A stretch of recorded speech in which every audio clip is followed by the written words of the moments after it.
நம்ம இன்னைக்கு வந்திருக்கக்கூடிய இடம் பார்த்தீங்கன்னா, ஆனால் இது என்ன முறுக்குங்க? இது வந்து காரம் முறுக்குங்க. ஃபிங்கர் சிப்ஸ் எல்லாருமே விரும்புவாங்க. 60 ரூபாய்க்கு கொடுத்துட்டு இருக்கிறேன். இது ஒவ்வொரு கிலோ பாக்கெட். வெளியே 100 ரூபா வரைக்கும் விற்கிறாங்க. நம்ம 40 ரூபாய்க்கு கொடுத்துட்டு இருக்கிறோம். நம்மளுடைய சொந்த தயாரிப்பு சில்லி சிப்ஸ். இது பொட்டேட்டோலேயே சில்லி. கேஷ்யூ பிஸ்கெட்டுங்க. வடிவத்தில் இருக்கிறனால கேஷ்யூ பிஸ்கெட்டுங்க வாங்க. அதாவது ஹோல்சேல் ப்ரைஸில் 40 ரூபா கொடுக்குறோம். ரீட்டைலே 40 ரூபா தான். ஓகே. ரீட்டைலே வந்து 40 ரூபா ரேட்டு தான் கொடுத்துட்டு இருக்கிறோம். ஹோல்சேலுங்கும் போது இன்னும் கொஞ்சம் கம்மியாகும். இன்னும் கம்மியாகும். அரிசி முறுக்கு. இது வந்து ஓம மிக்சர்னு சொல்லுவாங்க. முட்டை பிஸ்கெட்னு சொல்லுவாங்க. பைனாப்பிள் பிஸ்கெட்னு சொல்லுவாங்க. பூண்டு முறுக்கு எல்லாமே கலந்துருக்கும். தட்டைப்பயிறு, வேர்க்கடலை, பொட்டுக்கடலை, பாசிப்பருப்பு நிறைய இருக்கும். வெறும் அவிழ் மிச்சரு. அவிழ் மிச்சர், நேந்திரம், கார பூந்தி வாங்கி வைக்கிறேன். இது அமுதம் பால் முறுக்கு சொல்லவே தேவையில்லை. ஆளுகள் எல்லாம் வச்சோம்னு சொன்னால் அவங்களுக்கு ஒரு கூலி கொடுக்கணும், அவங்களுக்கு ஒரு சார்ஜஸ் பண்ணணும். அந்த இதெல்லாம் எப்படின்னா நம்ம இந்த பேக்கெட்டு மேலே தான் விழுகும். இனி 10 ரூபாய்க்கு நான் சேர்த்து விற்க வேண்டிய சூழ்நிலை ஆகிடும். இப்போ 40 ரூபாய்க்கு விற்கிறோம்னா இந்த இதெல்லாம் இல்லாததுனால நாம் கம்மியாக விற்கிறோம். இது வந்து என்ன சிப்ஸுங்க? இது மரவள்ளி சிப்ஸுங்க. மரவள்ளி சிப்ஸ் எத்தனை கிராம் இருக்குங்க நீங்கள் பேக் பண்ணுறது? இது 50 கிராம்லேருந்து 60 கிராம் வரைக்கும் பேக் பண்ணுவோம். 50லேருந்து 60 கிராம். 60 கிராம் வரைக்கும் பேக் பண்ணுவோம். இது வந்து பேக்கெட் வந்து இது 10 ரூபாய்க்கு சேல்ஸ் பண்ணுறோம். மினிமம் ப்ரைஸ் தான். மினிமம் ப்ரைஸ் தான். இது நம்ம மொத்தமாகவும் கொடுக்குறோம், சில்லறையாகவும் கொடுக்குறோம். இதை எங்கெங்கே அனுப்புகிறீங்க சேல்ஸ்?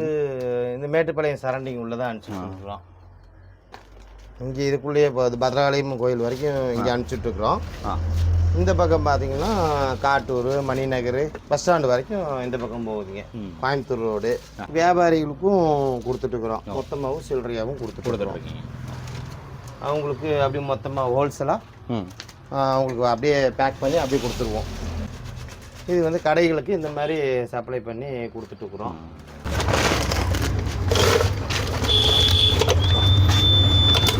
பேக்கிங் நீட்டாக இருக்கும் இல்லைங்களா? ஆமாங்க.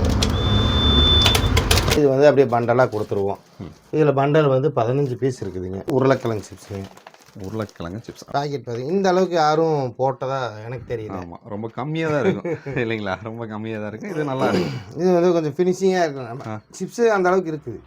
இந்த மாதிரி நீங்கள் ஒரு 10 பாக்கெட்டு சேர்த்து தான் கொடுப்பீங்க.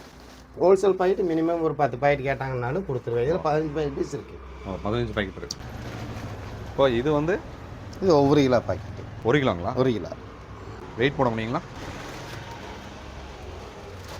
இது வந்து 1 கிலோ பாக்கெட்டு. 1 கிலோக்கு மேலேயே இருக்க மாட்டேருக்கு. 1 கிலோக்கு மேலே வரும். இது என்ன பட்ஜெட் வருதுங்கண்ணா? 160 ரூபாய்க்கு கொடுத்துட்டுருக்குறோம். 160 ரூபா ரீட்டைலு. ஓ, ரீட்டைலுக்கு. ஹோல்சேலுங்கும் போது ஒரு 125க்கு இப்படி வரும். ஆல்ரெடி நம்ம ஸ்நாக்ஸ் சம்மந்தமாக நிறைய வீடியோஸ் நம்ம சேனலில் நீங்கள் பார்த்துருப்பீங்க. அந்த ஒரு குடிசை தொழில் வந்து இங்கே ஒரு அண்ணா வந்து பண்ணிகிட்டு இருக்காரு. ஒரு 5 வருஷத்துக்கு முன்னாடி அவரை நான் சந்தித்தேன்.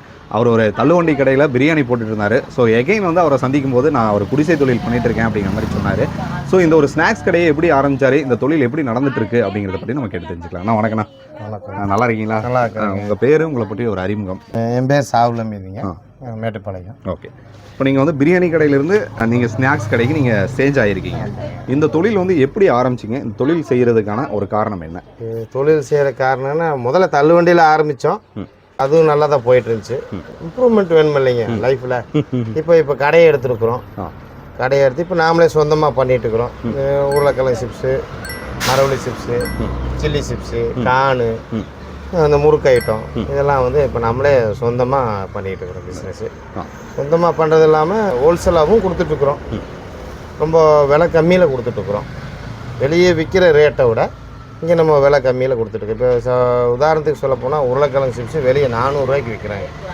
இப்போ நான் வந்து 280 ரூபாய்க்கு கொடுத்துக்கிட்டு இருக்கிறேன். மரவள்ளி சிப்ஸு வெளியே வந்து ஜாஸ்தி ரேட்டுக்கு விற்பாங்க. நான் வந்து இங்கே வந்து 160 ரூபா ரேட்டுக்கு கொடுத்துட்ருக்குறேன். ரீட்டைலு. ஹோல்சேல் வந்து இன்னும் கம்மியாகும். அது 10 கிலோ 20 கிலோ எடுக்கிறவங்களுக்கு நாங்கள் தயாரிப்பு விலைக்கே கொடுத்துக்கிட்டு இருக்கிறோம். ஒரு சின்ன மார்ஜின் வச்சு அவங்களுக்கு பிரயோஜனமாக 10 ரூபா சம்பாதிக்கிற மாதிரி அந்த மாதிரி பண்ணிக்கிட்டு இருக்கிறோம். நாங்கள் நம்மக்கிட்ட என்னென்ன மாதிரியான ஸ்நாக்ஸ் இருக்குது? இப்போ நீங்கள் வந்து ஒரு அடுக்கி வச்சுருக்கீங்க. இந்த ஸ்நாக்ஸ் நிறைய ஸ்நாக்ஸ் நீங்கள் வச்சுருக்கீங்க. இதெல்லாம் உங்களுடைய சொந்த தயாரிப்பு தானே? இதெல்லாம் நம்ம சொந்த தயாரிப்பு. ஓகே. இது என்னென்ன அப்படிங்கிறது ஒவ்வொரு பேக்கெட்டும் நீங்கள் அப்படியே. இது வந்து சில்லி சிப்ஸுங்க. இது வந்து மரவள்ளி சில்லி சிப்ஸு. மரவள்ளி சில்லி சிப்ஸ். இது எவ்வளோ கிராம்ஸ் வருங்க? இது வந்து 1/4 கிலோ வருதுங்க. 1/4 கிலோ கிராமு. இது என்ன ரேட்டு கொடுத்துட்ருக்கீங்க? இது வந்து நான் வந்து 40 ரூபாய்க்கு கொடுத்துட்ருக்கேன். ஓகே. கடைகளுக்கு ஏதாவது நாங்கள் சேல் பண்ணணும் அப்படின்னு சொல்லிட்டா என்ன ப்ரைஸு கொடுப்பீங்க? கடைக்கு சேல் பண்ணுற மாதிரி இருந்தால் அவங்களுக்கு ஒரு 10 ரூபா நிற்கிற மாதிரி பண்ணி தருவோம். 10 ரூபா நிற்கிற மாதிரி பண்ணிக்கலாம். ஆனால் ஆக்சுவலாக இதே எம்ஆர்பி வந்து 50 ரூபாய்க்கு விற்றுக்கிட்டு இருக்கிறாங்க வெளியே. நான் வெளியே கொடுத்துட்டு இருக்கிறது. இப்போ நாம் கொடுக்குற மாதிரி இருந்தால் இதிலிருந்து 10 ரூபா கம்மியாக கொடுக்கலாம். அவங்க 50 ரூபாய்க்கு விற்கிறாங்க. ஒரு சிலருக்கு மனசாட்சி கட்டுப்படி 40 ரூபாய்க்கு விற்கிறவங்களும் இருக்கிறாங்க.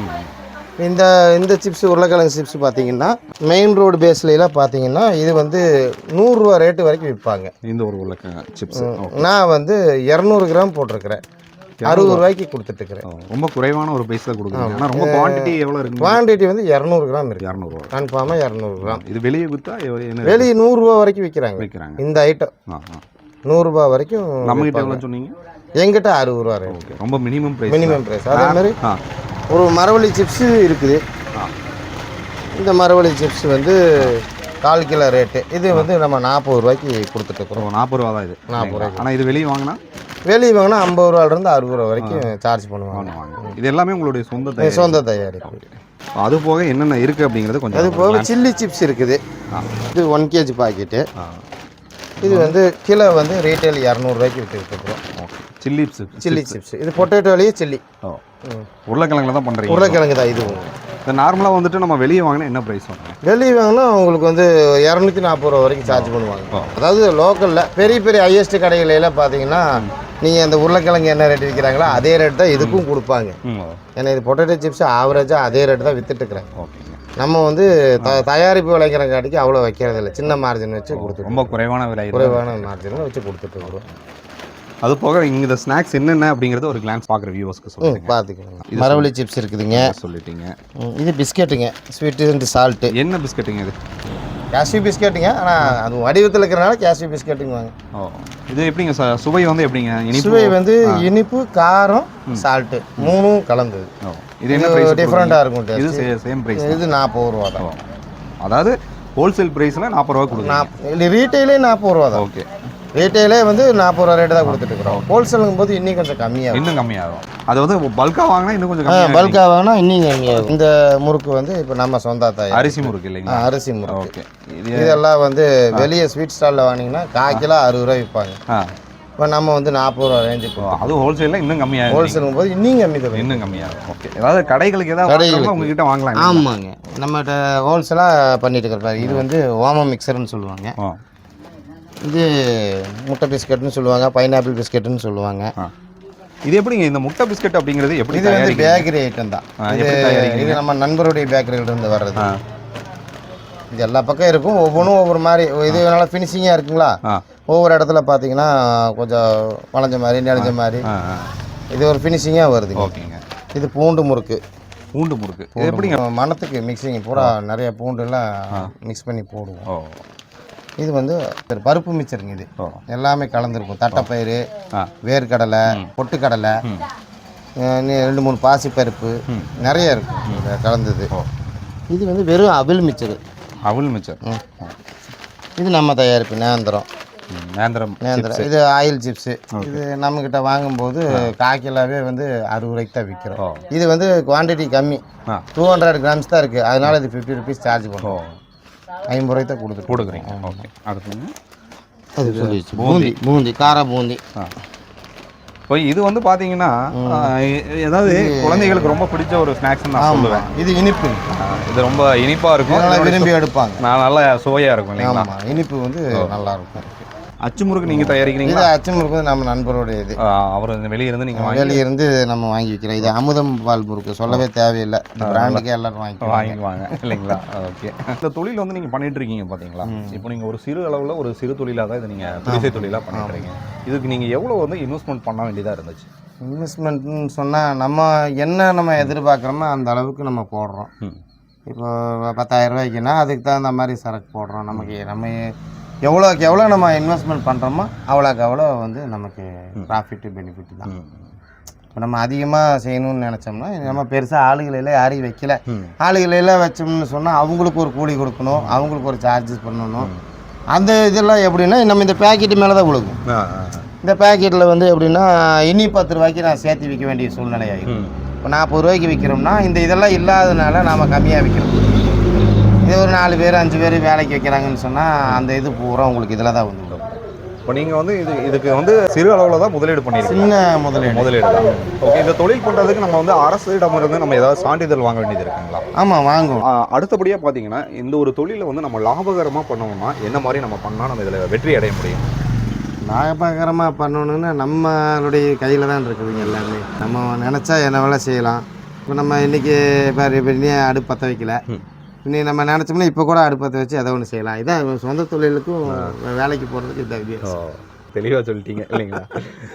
இதில் எவ்வளோ மாத வருமானம் நம்ம எடுக்க முடியுங்க? கரெக்டாக நமக்கு ஒரு ஆர்டர்ஸ் வருது அப்படின்னா ஒரு மாதத்தில் நம்ம எவ்வளோ வரைக்கும் ஏர்ன் பண்ண முடியும்?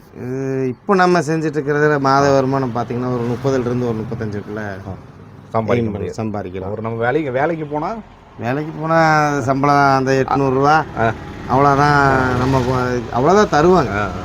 இப்போ இதுங்கும்போது நம்ம நினச்சா நம்ம இது 2 நாள் லீவ் விட்டாலும் இப்போ நமக்கு பிரச்சனை இல்லை. இப்போ நம்ம தொழில் நம்மளுடைய இது நம்ம கையில் தான் இருக்கு. ஆமாம், நம்ம வாழ்க்கையே நம்ம கையில் தான் இருக்கு.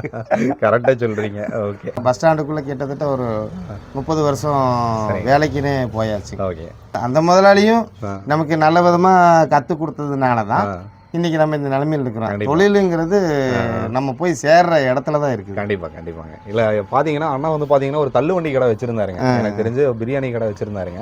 ஸோ அந்த ஒரு கடையிலேயே கிட்டத்தட்ட ஒரு 5 ஆண்டுகளுக்கு முன்னாடி நம்ம சிவாரண்டி ஆரம்பிச்சும் போதே நமக்கு ஒரு வாய்ப்பு கொடுத்துருந்தாரு. அந்த ஒரு வாய்ப்புக்காக இப்போ எகைன் வந்து எதேச்சியாக பார்க்கும்போது அவரை சந்தித்தேன். சரி, நம்ம இந்த ஒரு காணொலியில் கண்டிப்பாக இந்த ஒரு தொழில் வந்து எப்படி பண்ணார் அப்படிங்கிறது கண்டிப்பாக உங்களுக்கு டீட்டெயிலிங்காக தெரியும்னு நினைக்கிறேன். அடுத்தபடியாக பார்த்தீங்கன்னா இந்த விறகுகள்லாம் நீங்கள் வாங்குறீங்க பார்த்தீங்கன்னா. ஆமாங்க. இது வந்து நீங்கள் எங்கே வாங்குறீங்க? இது எல்லாம் மில்லுகள்லேருந்து வருதுங்க. இது வந்து சைடு பீஸு, இந்த பலகைகள்லாம் போனது போக இந்த வேஸ்டான பீஸுகள்லாம் நமக்கு விறகாக வந்து நாங்கள் யூஸ் பண்ணுறோம். ஓகேண்ணா. கொண்டாந்து கொடுத்துருவாங்க. கால் பண்ணோம்னா கொண்டாந்து கொடுத்துருவாங்க. இதுக்கு நீங்கள் எவ்வளோ பேமெண்ட் கொடுக்குற மாதிரி இருக்குங்க? இது 1000 ரூபாயிலிருந்து 1500 வரைக்கும் இருக்குதுங்க விறகுகளுக்கு. இந்த விறகுகளுக்கு ஒரு இந்த இது டிமாண்டு அப்படிங்கும்போது ஒரு 5000 ரூபா வரைக்கும் சார்ஜ் பண்ணுவாங்க. ஒரு லோடுக்கு 5000 ரூபா வரைக்கும் சார்ஜஸ் பண்ணுவாங்க. இது ஒரு 1500 ரூபா. இது வேஸ்டேஜுங்கிறங்காட்டிக்கு இந்த இது. இப்போ எண்ணெயெல்லாம் நீங்கள் என்ன மாதிரி ஆயில் வந்து நீங்கள் பயன்படுத்திக்கிறீங்க? ஆயில் வந்து பாம் ஆயில் தாங்க. பாம் ஆயில்னா டெய்லி யூஸ் தான். அதாவது நான் ஒரே அன்றைக்கே செலவாயிரும். அன்றைக்கே முடிச்சு விட்டுறீங்க. அன்றைக்கி நம்ம ஒரு டின்னு எடுக்கிறோம்னு சொன்னால் அதுக்கு உண்டான ப்ரொடக்ஷன் பூராத்தையும் கம்ப்ளீட்டாக பண்ணி ட்ரை பண்ணிடுவோம். ஆயில் வந்து நமக்கு வேஸ்டேஜ் கிடையாது. இப்போ நம்ம சேனல் பார்க்குறாங்கண்ணா, இப்போ அளவு தமிழ்நாடு ஃபுல்லாகவே நம்ம சேனல் பார்க்குறாங்க. ஸோ யாராவது வந்து எங்களுக்கு ஸ்நாக்ஸ் வந்து எங்கள் கடைகளுக்கும் நாங்கள் ஏதாவது வியாபாரம் பண்ணுறதுக்கு நீங்கள் வந்து பண்ணி தருவீங்களா அப்படின்னு கேட்டால் நீங்கள் கொரியர் அனுப்பிச்சி விடுவீங்களா? பண்ணி தரலாங்க. ஓகே, ஹோல்சேல் ப்ரைஸ்லேயே நீங்கள் பண்ணி தரலாம். என்ன ரேட்டு வரும் என்னங்கிறத நீங்கள் ஹோல்சேல் ரேட்டுக்கு போட்டு தர்றேன்.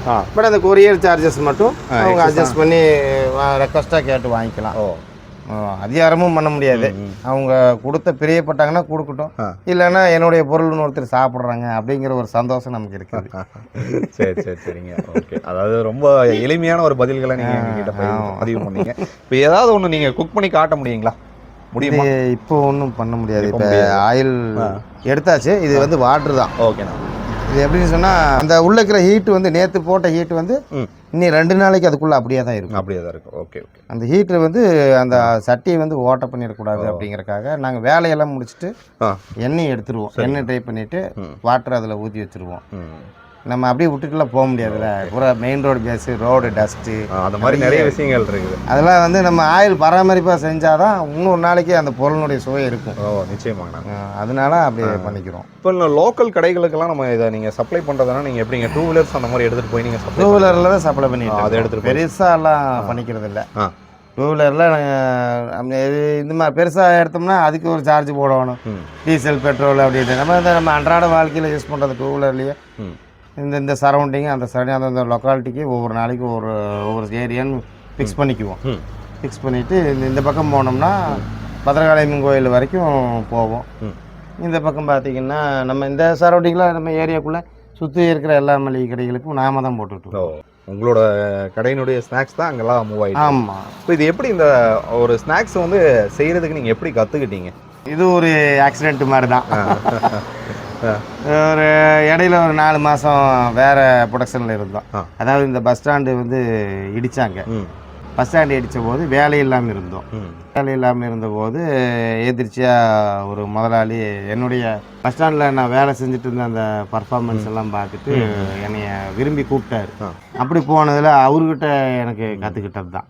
உங்களுக்கு தெரியாமல இது எஸ்பிஎஸ் ஸ்நாக்ஸ்ன்னு சொல்லிட்டு அவரு தான் நமக்கு குருன்னு சொல்லலாம். எஸ்பிஎஸ் ஸ்நாக்ஸ்ன்னு சொல்லிட்டு அவரு தான் வந்து எனக்கு இதெல்லாம் பழக்கி கொடுத்தாரு.